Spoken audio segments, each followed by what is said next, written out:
A record turnout at the Anzac Day Dawn Parade. It's been estimated over 1,000 people turned out on Friday to remember the Anzacs.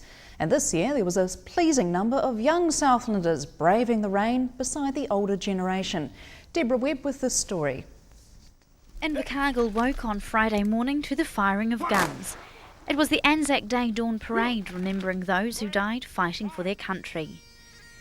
More than 1,000 met at Invercargill Cenotaph, raincoats and umbrellas included, for what was the largest turnout ever.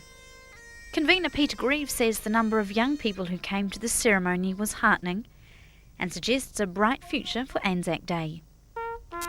Wreaths were laid, prayers spoken, and the last post echoed in the morning air. About 30 people attended a service at Lawn Hospital, the last that will ever take place there. An honour roll that names World War II soldiers who passed through the hospital was moved from Lawn to the Makarewa Hall.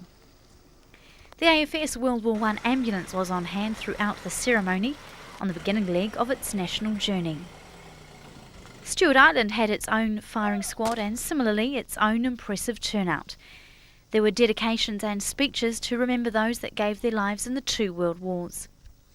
And as light broke over the island, a chance to meet and talk over a hot drink.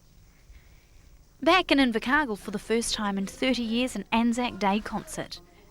David McPhail and John Gadsby were in Southland for the event and received a rousing response for their quick wit and repertoire. The acts included local dancers, that's tap dancers, very recognisable voices Rebecca Ryan and Invercargill Suzanne Prentice. And a concert wouldn't be the same without the sound of the bagpipes.